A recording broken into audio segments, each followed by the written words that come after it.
नेपालीमा डरलाग्दो कथा र घटना भन्ने च्यानल त्रिकोण टेल्सलाई सब्स्क्राइब गर्नुहोस् र बेल आइकन थिच्नुहोस्।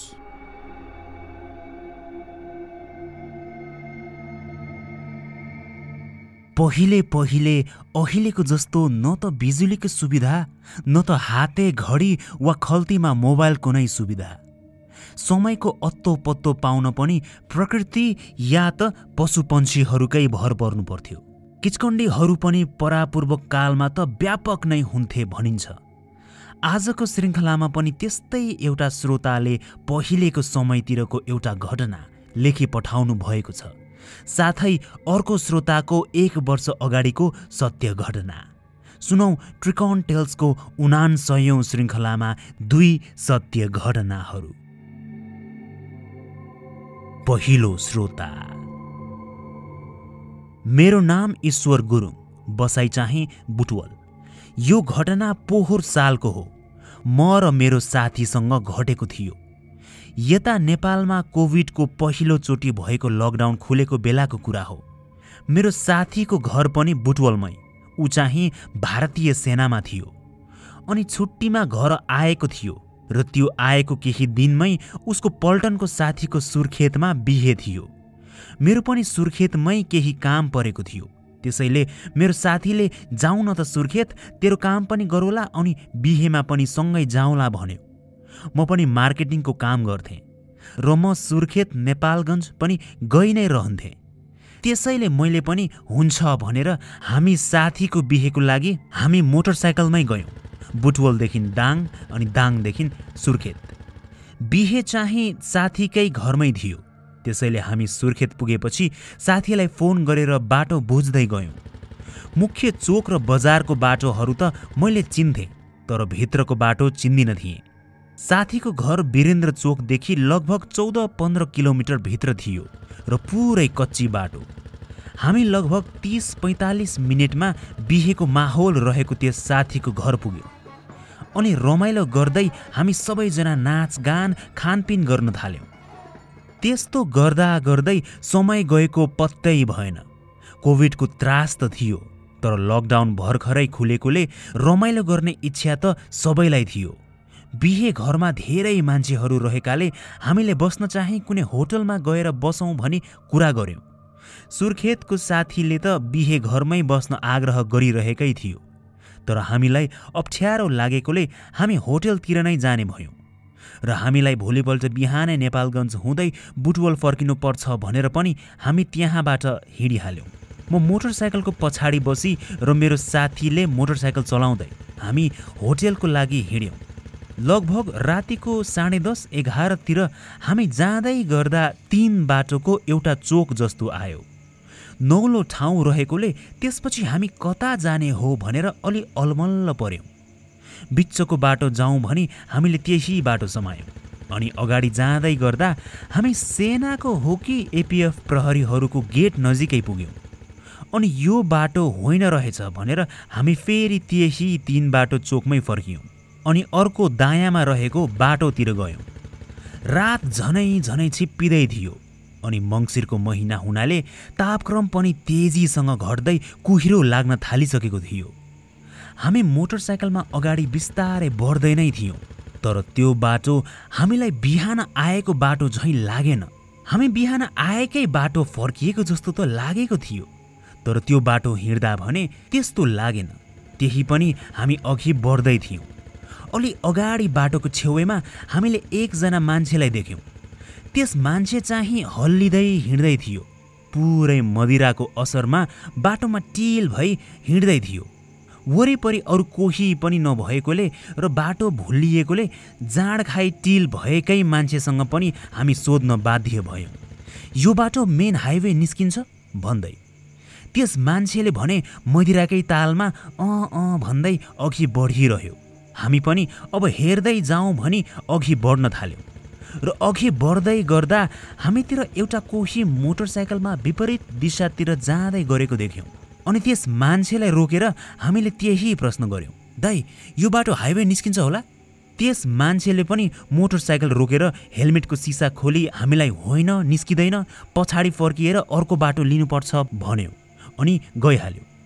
हामी पनि मोटरसाइकल घुमाएर त्यही 3 बाटो चोकमा फेरि गयौँ। बिचको बाटो र दायाँको बाटो हामी हिँडिसकेका थियौँ र त्यस मोटरसाइकलमा भेटेको मान्छेले भने अनुसार त्यो बायाँको बाटो होला भनेर हामी त्यही बाटो गुड्न थाल्यौँ। जान बाँकी भएको बाटो पनि त्यही नै त थियो। त्यस बाटो गुड्दा गुड्दै केही मात्रै अगाडि पुगेपछि त अघि बढ्नै सकेनौँ। बाटो त पुरै बन्द थियो। हामीलाई अब हामी अलपत्र परेको जस्तो हुन थाल्यो। अनि साथीकैमा बस्नु पर्ने रहेछ भनेर मेरो साथीले भन्न थाल्यो। मेरो साथी एउटा सैनिक, म चाहिँ मार्केटिङको लागि धेरै दौडिरहने कार्यकर्ता। हामी त्यसरी बाटोतिर कहिले अलपत्र पर्दैन थियौँ। त्यही भएर हामीले मोबाइलको सहारा लिएका थिएनौँ। अब चाहिँ साथीले आफ्नो मोबाइल फोनमा गुगल म्याप हेरौँ न भन्यो। मैले पनि गुगल म्यापको बारेमा त झन्डै बिर्सिसकेको थिएँ, खासै प्रयोग नै गर्दिन थिएँ। अनि मैले मेरो फोन निकालेर गुगल म्याप अन गरी हामी रहेको ठाउँतिर हेर्न थालेँ र फोनमा रहेको नक्सा हेर्दै अघि बढ्यौँ। राति त अनकन्टार ठाउँ जस्तो लाग्दै थियो। वरिपरि कुनै घर थिएन, खेतै खेत मात्रै। पुरै त्यस कच्ची बाटो हुँदै हामी गुडिरहेका थियौँ। केही समय गुडेपछि बाटोमा एकजना मान्छे उभिरहेको जस्तो देखेँ। म चाहिँ सोच्दै थिएँ त्यतिका राति अझ चिसोमा न त्यो मान्छे हिँडिरहेको नै छ, त्यसरी उभिरहेको चाहिँ किन होला? हामी त्यस मान्छेको नजिक पुग्दै थियौँ। हातमा मोबाइलको नक्सा मार्फत बाटो हेर्दै गुडिरहेकोले कसैलाई अब बाटो सोध्न रोक्ने जरुरी थिएन। त्यही भएर त्यो मान्छे छेउमा आएपछि पनि हामीले मोटरसाइकल रोकेनौँ। म भने त्यही मान्छेलाई हेर्दै थिएँ, किन त्यसरी उभिरहेको होला भन्ने कुरा सोच्दै। हामी सरर त्यसको छेउ हुँदै गुड्यौँ। म पछाडि बसेको हुनाले मैले त्यो मान्छेलाई एक टकले हेरिरहेँ र जब त्यो नजिकै आइपुग्यो तब मैले ध्यान दिएँ। तल सेतो पाइन्ट लगाएको, माथि केही ओढेको जस्तो, तर टाउको खुल्ला नै थियो। टाउको केही चिजले ढाकेको थिएन। त्यस मान्छे नजिकिँदै गर्दा त टाउको पछाडितिर मात्रै देखिरहेको थिएँ, तर जब त्यो छेउमा आयो टाउको अगाडि त्यसको मुख हुनुपर्ने पट्टि त केही पनि देखिन। त्यसको त अनुहार नै थिएन, पुरै धमिलो धमिलो कालो कालो मात्रै। कच्ची बाटो र राति गुडिरहेको कारण साथीले मोटरसाइकल अघि नदेखि नै बिस्तारै हाँकिरहेको थियो। त्यही भएर त्यस मान्छेको छेउमा भइजाँदा अनि पछाडि पुगिसक्दा पनि मैले त्यसको अनुहार राम्ररी नै देखिरहेको थिएँ। त्यो कुनै मेरो भ्रम थिएन, न त त्यसले मुखमा केही लगाएको थियो नै। म एकदम तर्सिएँ, म एकदम झस्किएँ। त्यसरी त्यति राति बाटोको छेउमा उभिरहेको देख्दै अनौठो लागिरहेको थियो। अझ अनुहार नै नभएको देखेपछि म त डरले आत्तिसकेको थिएँ। कच्ची बाटो अनि पुरै ध्यान दिएर मेरो साथीले मोटरसाइकल गुडाइरहेकोले हुँदा मैले दुर्घटनामा पर्ने डरले उसलाई केही पनि भनिनँ, तर बेला बेला पछाडि हेरि नै रहेँ। अन्धकारमा त्यसपछि मैले त्यसलाई देखिनँ, न त घरिघरि पछाडि फर्किएर हेर्ने आँट आयो नै। मोबाइल फोनमा राखेको नक्सा पछ्याउँदै हामी हाइवे बाटो पुग्यौँ र नजिकैको होटल पुग्दा भने बिहानको 1 बजिसकेको थियो। थकाइ लागेकोले हामी दुवै साथीहरू सुतिहाल्यौँ, तर मैले जे देखेको थिएँ त्यो देखेर एकछिन सुत्नै सकिनँ। तर केही समयपछि थकानको कारण म निदाएँ। भोलि बिहान साथीलाई मैले तैँले हिजो त्यो छेउमा उभिरहेको मान्छे देखेको थिइस् भनेर सोद्धा उसले देखेको थिएँ भन्यो, तर साह्रै बिग्रेको कच्ची बाटो भएकोले उसले त्यस्तो याद गरेको थिएन भनी भन्यो। अनि मैले साथीलाई त्यस छेउमा उभिरहेको मान्छेको त अनुहार नै थिएन भनी भन्दा त्यो साथी पनि झसङ्ग भयो। मैले उसँग मजाक गरेको होइन भनेर उसले मेरो बोलीबाट बुझिहाल्यो। भूतप्रति ऊ पनि विश्वास गर्ने खालको थियो। अनि हामी हाम्रो ग्रह बलियो भएरै बाँचेको होला भनी कुरा गर्न थाल्यौँ। अहिले म सोच्छु मेरो त्यस साथी र म नयाँ ठाउँ गए पनि त्यसरी कहिले बाटो भुलिएका थिएनौँ। उसै त बाटो भुलिएको, बाटो भेट्नै नसकेको देख्दा अचम्म लागिरहेको। झन् त्यस्तो मुख नै नभएको मान्छे भेटेपछि त्यो बेला हामीलाई भूतले नै केही गर्न खोजिरहेको थियो जस्तो लाग्छ। र ग्रह बलियो भएरै त होला हामीलाई केही नभएको। गएको वर्ष घटेको यस घटना सम्झिँदा अब भने म रातितिर हिँड्नु पर्दा मलाई धेरै सजग भई हिँड्न सिकाएको छ। दोस्रो श्रोता।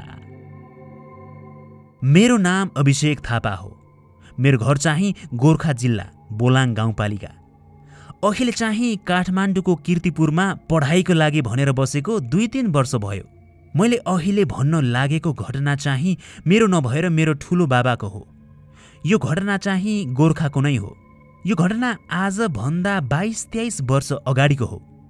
पहिला पहिला न बिजुली बत्ती न हाते घडी न त गाडीहरूको नै सुविधा हुन्थ्यो। गाउँमा घरहरू पनि थोरै थिए र केही मालपोत नागरिकता र अन्य केही काम गर्नु पर्यो भने पनि गोर्खा बजार आउनु पर्थ्यो। एक दिन ठुलो बाबालाई गोर्खा बजार जाने काम पर्यो र उहाँको साथीको पनि काम परेकोले भोलि बिहान सँगै जाने भनेर उहाँहरूले कुरा मिलाउनु भयो। त्यो दिन ठुलो बाबाले चाँडै खाना खाएर सुत्नुभयो। त्यति बेला बिहान उठ्ने समय पत्ता लगाउने भनेको कि त घाम लागेपछि हो कि त भाले बासेपछि वा चराचुरुङ्गीहरू चिरबिराउन थालेपछि। भोलिपल्ट भने ठुलो बाबा भाले बासिरहेको आवाजले बिउजिनुभयो।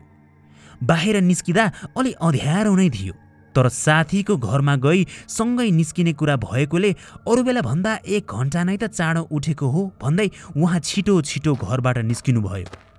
हाम्रो घरबाट गोर्खा बजार पुग्न 5 घन्टा जस्तो लाग्थ्यो।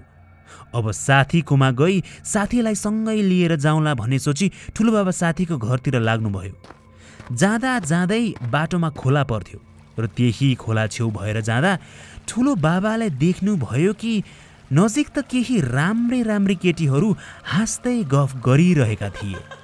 त्यो देखेर ठुलो बाबालाई अचम्म लाग्यो र सोच्न थाल्नुभयो कि यतिका बिहानै को रहेछन् भन्दै। अनि तिनै केटीहरूतर्फ अगाडि बढ्नुभयो। ती युवतीहरू नजिकै पुगेपछि भने उनीहरू आफै आई हाँस्दै रमाउँदै ठुलो बाबासँग गफ गर्न थाले। ठुलो बाबालाई पनि त्यस्तै राम्री केटीहरू देखेर रमाइलो लाग्यो। उनीहरूको मिठो गफ सुनि जिस्किँदै ठट्टा गर्दै हाँस्दै तल हेर्दा ठुलो बाबाको आँखा तिनीहरूको खुट्टामा गयो। खुट्टामा औँलाहरू हुनुपर्ने ठाउँमा त ती सब केटीहरूको त कुर्कुच्चा देख्नुभयो। खुट्टा सबै उल्टा रहेछन्। यी त सबै किचकन्डी हुन् भनेर थाहा पाई उहाँ साह्रै आत्तिन थाल्नुभयो। अनि मलाई हतार छ भनेर ठुलो बाबा कहीँ कतै नहेरी सिधै खोलातिर लम्की अनि एक्कासी दौडिँदै हत्त नपत्त खोला तर्नुभयो। खोला तरिसकी खोला पारीबाट हेर्दा ती सबै किचकन्डीहरू रिसाइरहेका कराइरहेका जस्तो ठुलो बाबाले देख्नुभयो। अनि ओहो ठुलै क्षति हुनुबाट जोगियो भनेर ठुलो बाबा सरासर आफ्नो बाटो लाग्नुभयो।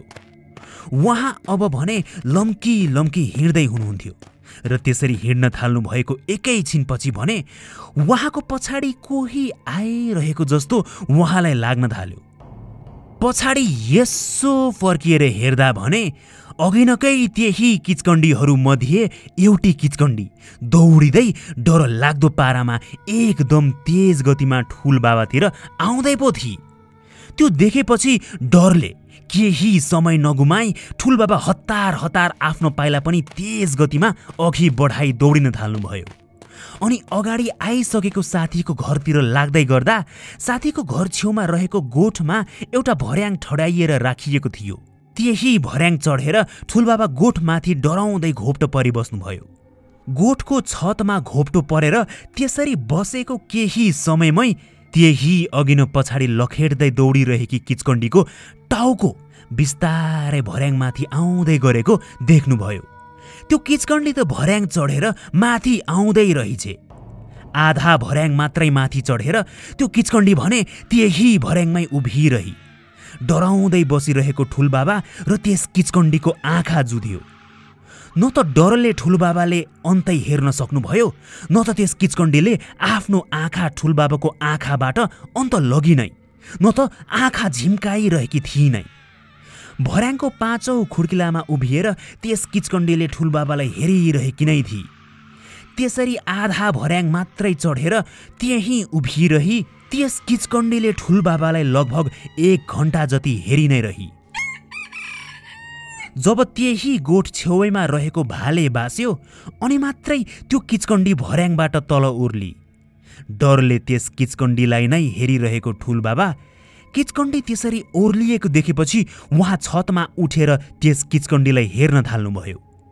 त्यही नजिकै रहेको ठुलो बाँसथानतिर गएर त्यो किचकण्डी एकाएक कुनै ठुलै पहाड खसेको जस्तो बडे मानको आवाज गरेर हराएर गई। त्यो आवाज निकै नै भयानक थियो। अनि ठुलबाबा साथीको घरभित्र गई साथी र अरू सबैलाई आफूसँग अघि न घटेको घटनाहरू सुनाउनु भयो। अनि त्यही दिनबाट त ठुलबाबा बिरामी पर्न थाल्नुभयो र पछि झाँक्रीलाई देखाउँदा त्यस रात औँसीको रात रहेको अनि ग्रह अलिकति पनि कमजोर भएको मान्छे त्यसरी राति त्यस्तो रातमा हिँड्दा त्यो सब भएको भन्नुभयो। र पछि झाँक्रीले नै भने अनुसार दो बाटोमा साँझतिर एउटा कुखुराको भाले चढाएपछि फेरि ठुलबाबा जाति हुनुभयो। त्यस दिनदेखि ठुलोबाबाले कहिले पनि त्यसरी हिँड्नु भएन। ठुलोबाबाले यो घटना मलाई सुनाएपछि मैले त्यो क्षण त्यो पल कल्पना गरेँ। त्यसरी त्यो किचकण्डीले ठुलबाबालाई लखेटिरहेको बेला र माथि छतमा आई घोप्टो परि बस्दा भर्याङ आधी चढेर त्यसरी 1 घण्टासम्म आँखा जुधाएर बसेको त्यो सम्झिँदा पनि कस्तो भएको थियो होला, ठुलबाबालाई कतिसम्मको डर लागेको थियो होला भनेर म कल्पना पनि गर्न सक्दिनँ।